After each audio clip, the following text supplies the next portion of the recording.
નમસ્તે મિત્રો, GK quiz સોલ્યુશનમાં દરરોજ કંઈક નવું જાણવા માટે અમારી ચેનલને સબસ્ક્રાઇબ કરો.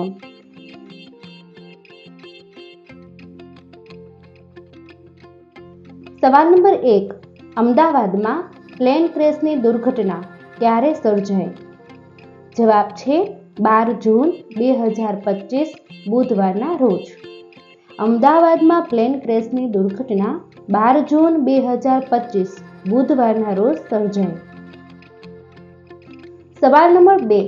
અમદાવાદમાં પ્લેન ક્રેશની દુર્ઘટના કેટલા વાગે સર્જાઈ? જવાબ છે બપોરે 2:19 વાગે. અમદાવાદમાં પ્લેન ક્રેશની દુર્ઘટના બપોરે 2:19 વાગે. સવાલ નંબર 3. અમદાવાદથી પ્લેન કઈ જગ્યા પર જઈ રહ્યું હતું? જવાબ છે અમદાવાદથી લંડન. અમદાવાદથી પ્લેન લંડન જઈ રહ્યું હતું. સવાલ નંબર 4. અમદાવાદથી લંડન જઈ રહેલી ફ્લાઇટ કઈ હતી? જવાબ છે એર ઇન્ડિયા ફ્લાઇટ 171. અમદાવાદથી લંડન જઈ રહેલી ફ્લાઇટ એર ઇન્ડિયા ફ્લાઇટ 171 હતી. સવાલ નંબર 5. એર ઇન્ડિયા ફ્લાઇટમાં કેટલા લોકો મુસાફરી કરી રહ્યા હતા? જવાબ છે 242. એર ઇન્ડિયા ફ્લાઇટમાં 242 લોકો મુસાફર કરી રહ્યા હતા. સવાલ નંબર 6.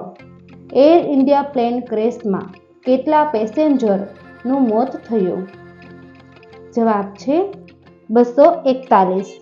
એર ઇન્ડિયા પ્લેન ક્રેશમાં 241 પેસેન્જરનું મોત થયું. સવાલ નંબર 7. પ્લેન ક્રેશ કઈ હોસ્ટેલ પર થયું?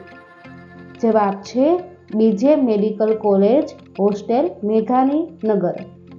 પ્લેન ક્રેશ બીજે મેડિકલ કોલેજ હોસ્ટેલ મેઘાણીનગર પર થયું. સવાલ નંબર 8. પ્લેન ક્રેશમાં કયા પૂર્વ મુખ્યમંત્રીનું મૃત્યુ થયું? જવાબ છે શ્રી વિજય રૂપાણી. પ્લેન ક્રેશમાં પૂર્વ મુખ્યમંત્રી શ્રી વિજય રૂપાણીનું મૃત્યુ થયું. સવાલ નંબર 9. વિજય રૂપાણી લંડન શા માટે જઈ રહ્યા હતા? જવાબ છે તેની દીકરી અને પત્નીને મળવા. વિજય રૂપાણી લંડન તેની દીકરી અને પત્નીને મળવા જઈ રહ્યા હતા. સવાલ નંબર 10. મૃતકોને કેટલી સહાયની જાહેરાત કરવામાં આવી છે? જવાબ છે 1 કરોડ. સવાલ નંબર 11.